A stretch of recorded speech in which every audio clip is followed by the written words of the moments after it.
Hello, everybody. We are back with another episode of the Digital Gate. Once again, this segment is here for us to provide to you all a short and sweet recap on everything that's been going on within the world of Digimon over the course of this past week.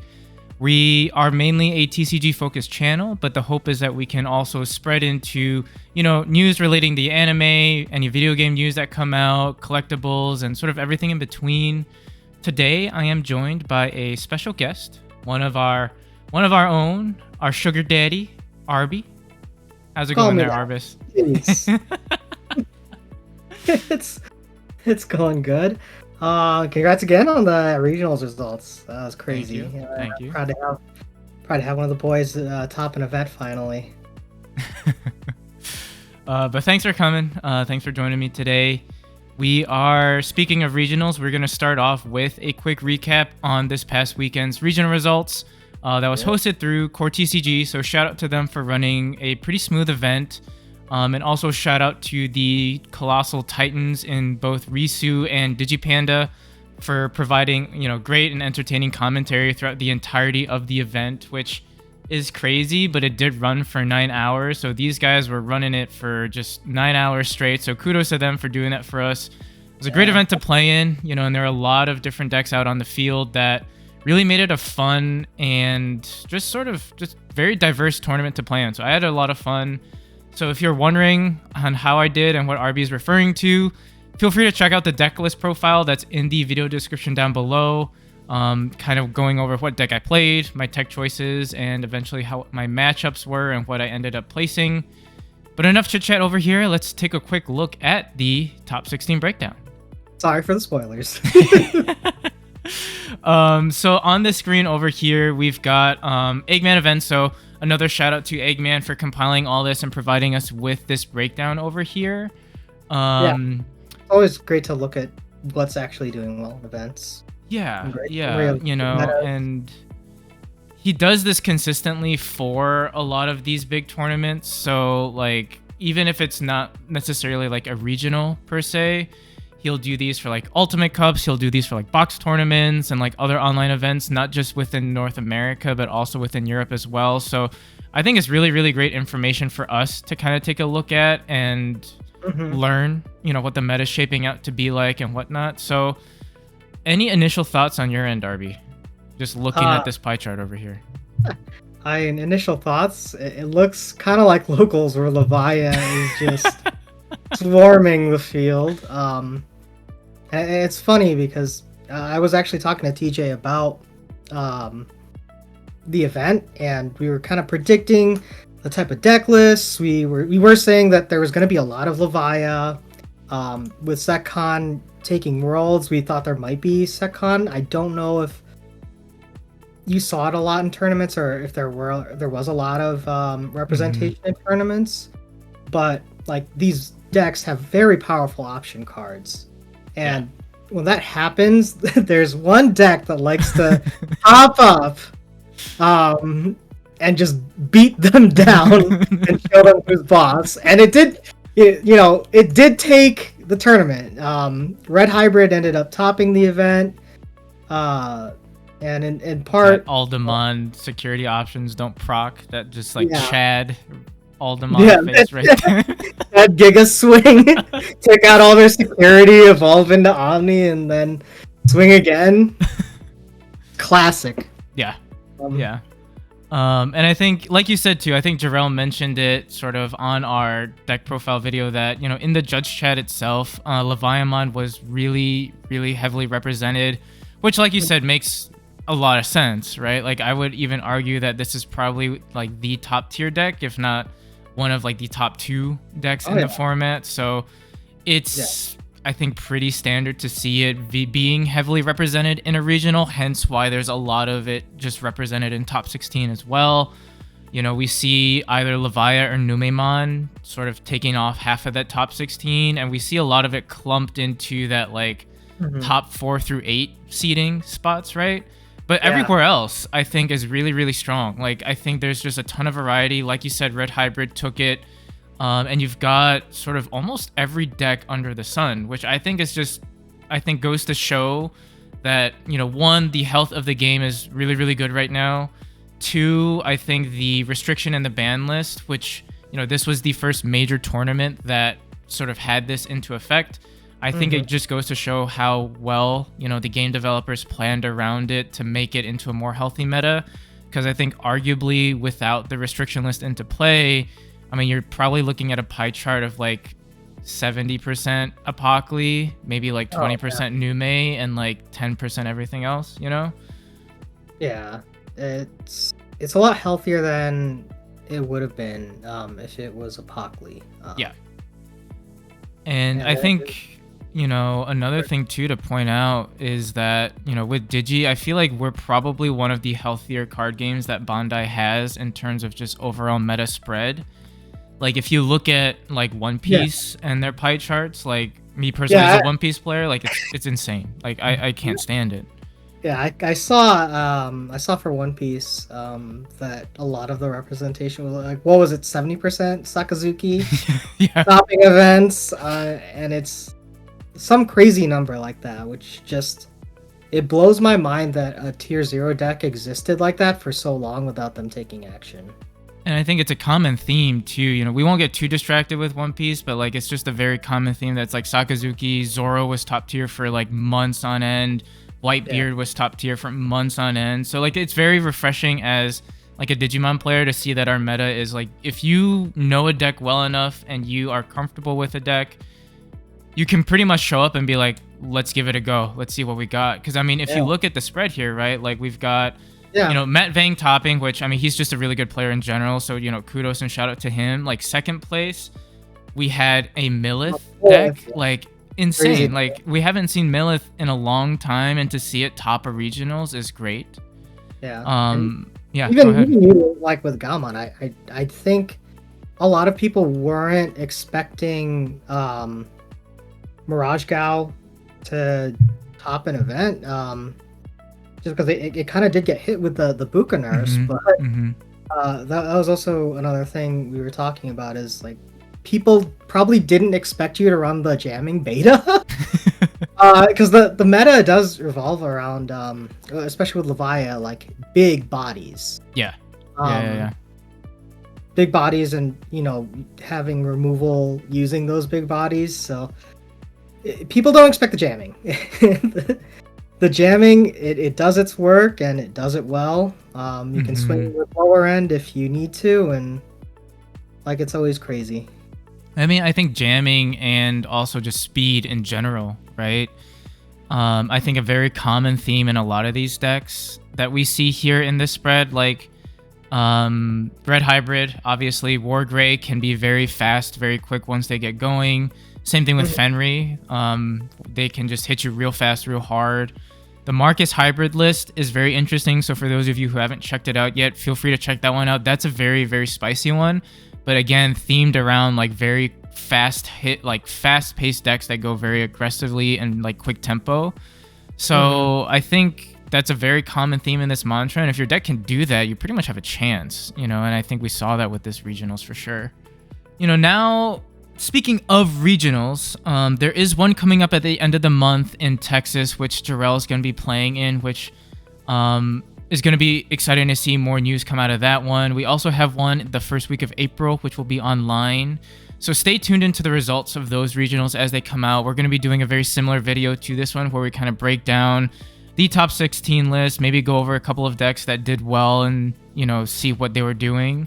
But once again, congrats to everybody who did well at the tournament. It was a very, very healthy set of decks. I had a ton of fun playing it, and hopefully the game and community can keep going in this way. I did want to touch upon another fresh set of news, though, kind of regarding this whole regional setup, is that we are getting another in-person regional that Bandai did announce this past week. Fortunately for all of us in the Chicagoland area, this regional is going to be held in Peoria on June 15th and hosted by Top Cut. I think this has been a long time coming. Everybody in our Discord was like super excited to hear this news because we've all been asking for an in-person regionals within the area, and I feel like we've been teased by it so many times. Like Yugi's had one Piece has had one. We've had like a Digi Regionals at Gen Con. And it's always been like so close to Chicago, but not close enough where like we can all go.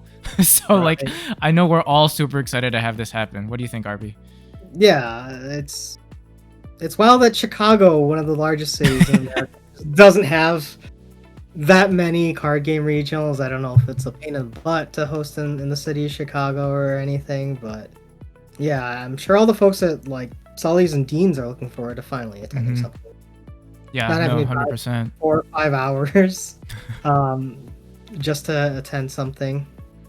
So I'll definitely try to make time for it, and we're gonna go into it around BT16. You know, it'll be what, a couple weeks to a month in the BT16 format, and Yeah.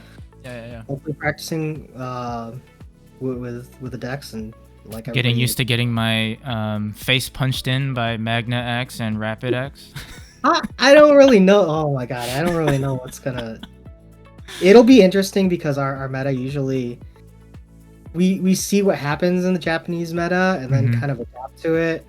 So I wonder what people are gonna come up for, like Magna X and, you know, Vaccine Magna. If it has any counters, what those counters are gonna be. Yeah, I think definitely going to be sort of the big baddie that everybody's focusing on this set. I agree with you, though. I think like North America does do a pretty good job, and Europe as well, about kind of cooking up different takes on stuff, you know, and, you know, JP meta doesn't always translate to what we do over here either. You know, some of the top tier decks in JP sort of fell off, you know, when they came to North America. I remember like Mirage Gal for BT14, like JP was like riding that train and everybody's like, Mirage Gal was like top tier. And like arguably when Mirage first came out, it didn't really do as well as people thought it was going to do. No. So it was weird. It was weird to see. It was definitely weird to see Mirage Gal not place the same way. And I don't know if there were just faster decks than it at the time. Yeah. In North America, but yeah, it's a little crazy. Yeah, so I think it'll be definitely interesting, like you said, to see how things shape out, and definitely stay tuned for that. When we do go, we are definitely going to be planning on making another vlog and kind of showcasing our experiences there. So should be an exciting time for sure. But I think that'll wrap it up for our regionals discussion. Kind of staying along the card game thread, which is sort of the majority of this week's episode. We did have a few card reveals this week, which pretty much wraps up BT17 for us. So we have a ton of alt arts that are coming in and slowly just causing my wallet to cringe in pain already. Alt art trickle has been painful. And the set in general looks really strong. Yes. So much removal. So many end of turn effects. It's definitely gonna shake up the Digimon meta for sure. Yeah, the meta is gonna be definitely an exciting one to watch because there's so many different mechanics that are now intertwining with each other.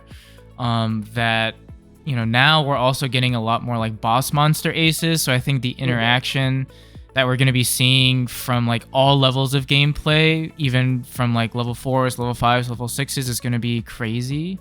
And we're getting, I believe, correct me if I'm wrong, like ace level 7s now with the Omni too, right? That's MBT 17. So like ace cards are going to be crazy. That's for sure. Omni ace, was a Gallant ace. I think the Bond aces as well, right?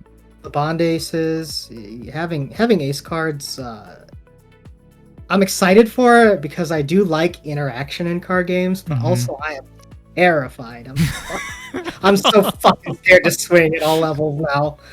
There's pretty much an ace like from level 5 onward. It's like, do I swing and risk losing the game? Maybe. But also too, right? Like if they do that play and they can't capitalize on the way that they want to, like if you Omni ace and you have like another ace in the stack, you're like looking at losing like 8 memory in one turn, which is absolutely insane. But yeah, I think the meta itself is going to be great, and the artwork that comes along with it is just absolutely fire. So it's a set that I am super excited to see. You know, the art that we see from like Spare Ribs and all the staple artists like Koki, all of them, like it's just so good. Sasaki, like they do so much good work, and I think this absolutely exemplifies that to a T. Oh yeah, the Naochika Morishita arts have been phenomenal. Yeah. For this set. But artwork aside, I think there is one thing that we can talk about to kind of wrap things up from sort of a TCG spoiler perspective is the new Fenry Luga line, and I think it's perfect that you're on with me today, Arby, because you're our resident like Fenry player. And we got a couple of leaks, maybe not this past week, but over the past like week and a half or 2 weeks that we didn't have a chance to touch upon in the last episode. So I'm curious to see like what your thoughts are on sort of like the new Tamer, the new top end that we see for Fenry and what it does. So what I'll do is I'll just go ahead and read the effect of Cracker Fang, which is the Tamer that we're going to be getting for the sort of like the SOC line. It's basically, so security, you play this card without paying the pay cost. It's a 4-drop. Start of turn, it's a memory setter, so you set yourself to 3.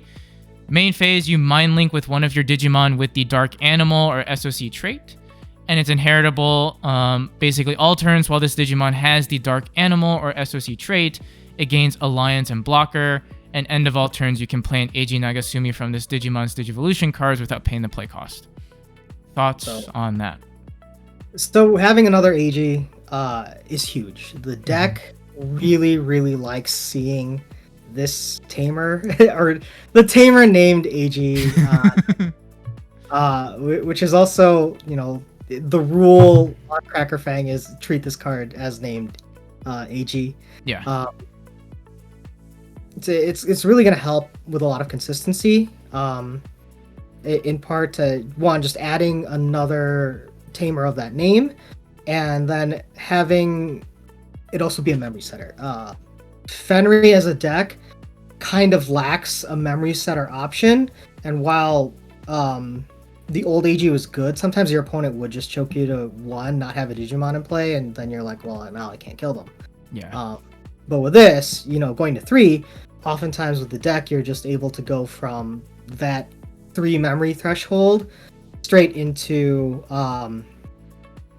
Fenrilooga, and then attempt to swing for game. For sure. And speaking of Fenrilooga, we have a new sort of form of Fenrilooga in Fenrilugamon Takame Kazuchi mode, or Takame Kazuchi. It is a level 7.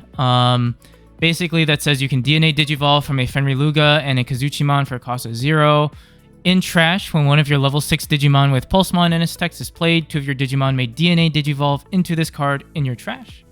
And when Digivolving, one of your opponent's Digimon gets minus 16k DP for the turn. If DNA Digivolving, you may set your opponent's memory to 3. Then, if a Tamer card is in this Digimon's Digivolution cards, gain 1 memory and recover +1. When attacking, by trashing the top card of your security stack, trash the top card of your opponent's security stack. Thoughts there, RB? So, this card is insane. It does so much. It has a trash effect that's absolutely crazy. Just this being in your trash to DNA into is huge.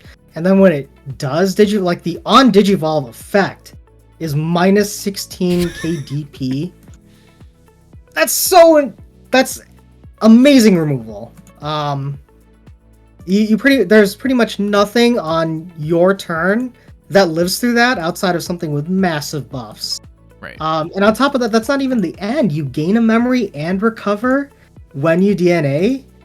So, like, sometimes it's still just your turn, even if you're setting your opponent to 3 memory. The new Fenry, which I apologize we haven't revealed it yet, it has an inherited effect. That's the same as the BT 14 Fenry's effect, that your turn continues until your opponent's memory is at 3 or more. So the fact that you set the memory to 3 on DNA Digivolving, no matter where it is, if you set their memory to 10, and then you end of turn DNA from trash. Oh shit, you're right. I didn't think about it that way. Yeah, so you don't have to play the Pulsemon by an effect. or the card, the level 6 Digimon with Pulsemon is choose to play that motherfucker. You can just hard drop it for whatever amount of memory it is. Set your opponent to 3, and then DNA using the trash effect. And then you gain a memory and recover one. And if the right Fenrilooga is in that stack, it's still your turn. You did all that. you haven't even started your when attacking effects. So right. Yeah, it's absolute. This card is bonkers to me. It does so much. Yeah. It's exactly what you want in a secret, and I'm very scared that I'm not gonna get to play. I'm not gonna get to play with it. Yeah, absolutely busted line. As Arby alluded to, do check out the other kind of Fenry Luga line cards that I will link in the video description below, because I think the line itself, like Arby said, is absolutely just crazy good and scarily good at that too. So should be an exciting time just for I think we're getting a lot more like Digimon Seeker support as well. So with the new Pulsemon lines and whatnot, arguably I'm not sure if this necessarily syncs with, and the new Kazuchi that was revealed, I don't know if this necessarily syncs into a Pulsemon dedicated deck as well per se. This is more so a very focused on this level 7 sort of archetype, but very, very interesting time, for this sort of these two lines, both Kazuchi and Fenrilooga. Yeah, go ahead. I said, yeah, it'll be interesting to see what people cook up. I don't know if this card really fits into the old Fenry strategy, but it's still just absolutely nuts to me. For sure. And I think that wraps it up in terms of what's been going on in the Digimon card game this week. Not a whole lot, since we had a whole sort of explosion of news from Digimon Con. So if you missed the first episode where we kind of recap Digimon Con, please do feel free to check it out. I will also link it in the video description below. A lot of news there. And sort of a revisit to one of the news pieces is the Digidevices, the 25th anniversary Color Evolution Digivices. Those are being put on pre-order through Zenith TCG. I believe Premium Bandai has run out, if I'm not mistaken. But really, really cool devices. If you're a collectible and kind of want to kind of bring back the old Tamagotchi Digidevice days and kind of ramp it up to the next level, these are just a perfect collector's item. So I would definitely recommend checking those out. Watch the trailer. It definitely hooked me, and I've already pre-ordered my set. So I'm ready to go. Check out Zenith TCG if you're looking for it. I believe they're probably one of the only ones out there that are kind of doing it right now for pre-order. But yeah, very, very interesting device. Very nice collectible. And that's really all I've got in terms of news for this week. Anything on your end, Arby? No, I think you pretty much got everything. Cool. Sorry, I didn't have more to add. No, you're good. Hey there, everybody. One last thing I did want to mention before we wrap up, and that's basically a quick rundown on how our locals went as of March 21st, 2024. This was done over at Sully's Abode, which, as we've mentioned before, is a card shop that we go to every Thursday at about 6:30 p.m., where they're playing Digimon. Great card shop located in Bolingbrook, Illinois. So if you're in the area, check them out. They've got a ton of different card games and a very, very robust local scene. They have games from Shadowverse, One Piece, Vanguard, the whole gambit. So great shop and great staff. So please do feel free to check them out. This week, we had a pretty good set of tamers come out and play. First place did go to Jeremy today, playing Shine Greymon. He and I were in the finals match together, and we both had a pretty good run. He just did Shine Grey things, and he's a very, very good Shine Grey player at that too. Pilots the deck very well, knows the deck inside and out, and I think he just had a really, really good showing. So shout out to you, man. Congratulations on the top. As I said, second place was myself. Third place was Jose playing Armors. He and I had an amazing match. This week, unfortunately, we had a little bit of issues with our camera, so we'll try to get some match play videos out, but if not, this was a huge regret on my end. We had an amazing back and forth together.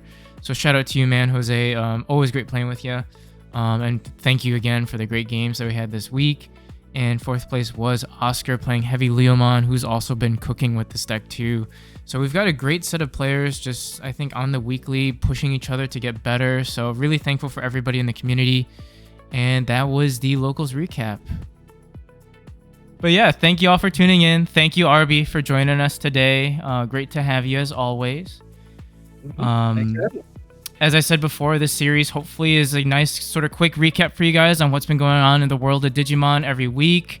Thank you for all your support, and thank you for always tuning in. Our socials will be in the video description down below as well, which includes our Twitter, our Discord, our Instagram, as well as our TCG player and YouTube membership links.